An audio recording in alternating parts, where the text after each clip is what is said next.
In this video, we will look theoretically at how Dataflow graphs can be treated as functions.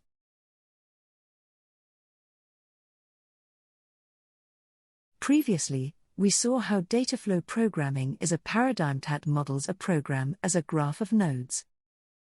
Each node has a procedure with input data and output data. The output data of upstream procedures flow down to become input data of downstream procedures.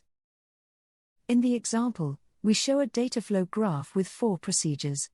We can assume that some type of data will be flowing through this graph, from one procedure to the next. The Dataflow graph as a whole also has input data and output data. We can think of the graph as a process that transforms the input data into the output data. This is true of any type of Dataflow graph. The number of nodes or connections does not matter. And the type of data that is flowing through the graph does not matter.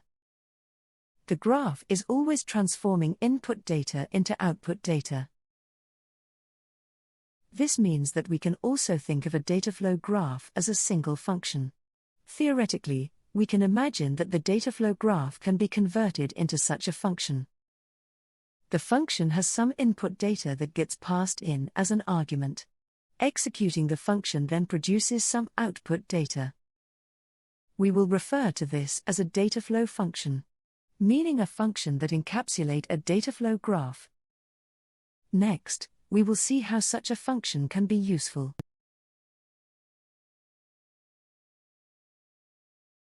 Each node in a Dataflow graph contains a procedure. The procedure calls various functions. Theoretically, we can therefore imagine that it is possible to import our Dataflow functions, and for the procedure to call the Dataflow functions.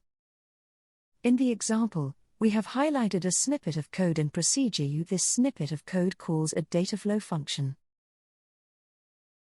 We can now see that the Dataflow graphs are in fact nested inside one another.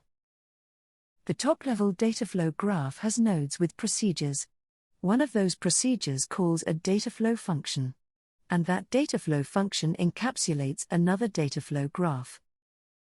In this case, we are just showing 2 Dataflow graphs. But this nesting can be more complex, involving many Dataflow graphs nested many levels deep.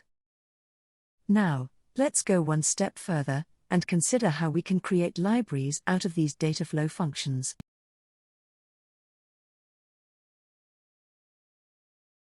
In previous lectures, we already looked at user-defined function libraries.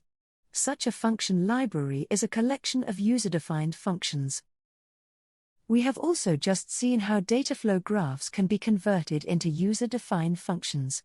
This means that we can also imagine creating libraries out of these functions. The Dataflow functions library can be imported into a Dataflow procedure. And the procedure can then call multiple Dataflow functions in that library. Here, in the example, we can see that 2 Dataflow functions are being called. In this case, the output from one function is passed on as the input into the next function. The main Dataflow graph now has multiple subgraphs nested inside it. We can see that the output of one subgraph becomes the input to the next subgraph.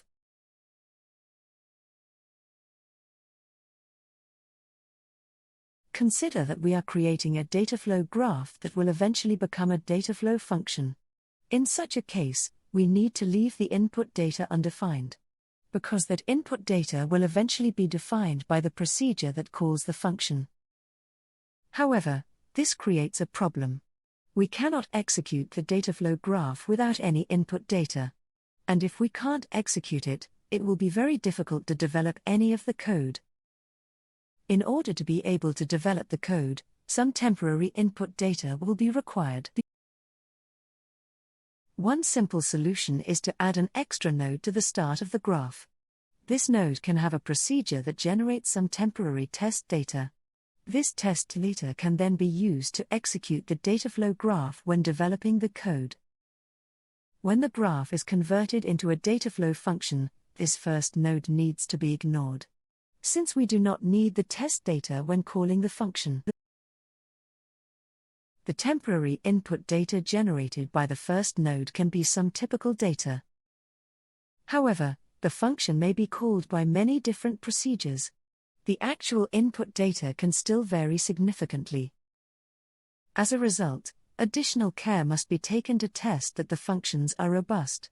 Often, it will be necessary to generate multiple test datasets.